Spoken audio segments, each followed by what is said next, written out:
Thank you, Mr. President. You mentioned other instances in history where presidents have faced a challenge, but what makes this moment in history so unique is that it is not your enemies who are calling on you to reconsider your decision to stay in the race. It's your friends, supporters, people who think you've done a great job over the past 4 years. Have you spent time thinking about what it would mean for your legacy, which you've worked decades to build, if you stay in the race, despite the concerns that voters say they have, and you lose to someone who you yourself have argued is unfit to return to the Oval Office? Well, look, I'm not in this for my legacy. I'm in this to complete the job I started. As you recall, understandably, many of you and many economists thought my initial initiatives that I put forward, can't do that, it's going to cause inflation, things are going to skyrocket, the debt's going to go up. What are you hearing now from mainstream economists? 16 economic Nobel laureates said I've done a hell of a job. That under my plans so far and what's going to happen in the future if I'm reelected, that things are going to get much better. Our economy is growing. I was determined when I got elected to stop the trickle-down economic theory, that if the wealthy did very well, everybody else would do well. My dad was a well-read, decent guy. I don't remember much trickling down on his kitchen table. Middle-class people and working-class people need help. And so what happened is I decided to was able to implement as president what I believed when I was a senator.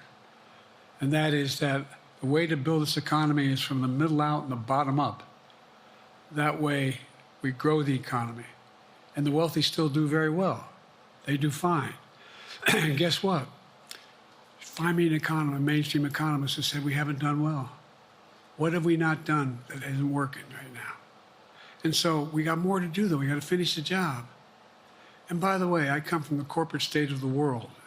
Delaware has more corporations registered in Delaware than every other state in the nation combined. I'm not anti-corporate, but corporate profits have doubled since the pandemic, doubled. It's time things get back in order a little bit.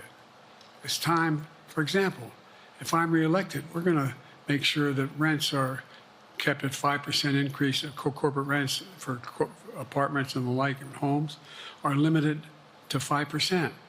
We're going to make a lot of changes that I've been talking about because we're going to continue to grow this economy. And by the way, I know, remember how I got so roundly criticized for being so pro-union, not labor, union. Well, guess what? I've been the most pro-union labor president in history. Not a joke. And guess what? We had the Treasury Department do a study.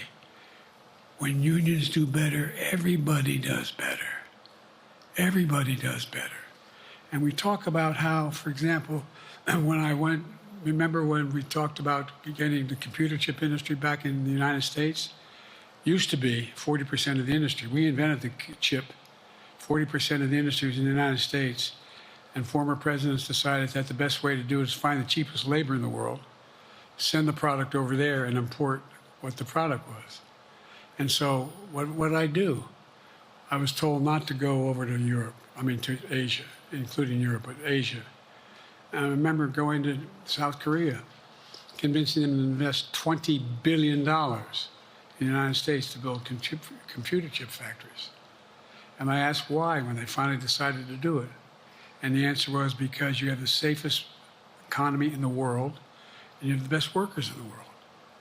So the whole idea here is we've invested, there's over $50 billion in investment in computer chip manufacturing just coming into being. None of you thought that would happen. None of you thought that would happen. But it's happening. It's happening. And it's going to grow economies. All through, and by the way, red states and blue states. Matter of fact, there's as much in red states as blue states. I've made no distinction. So my generic point is that the idea that we can't continue to build and grow the economy, make it fairer. And like I said, from my standpoint, when the middle class does well, that's when the whole economy grows.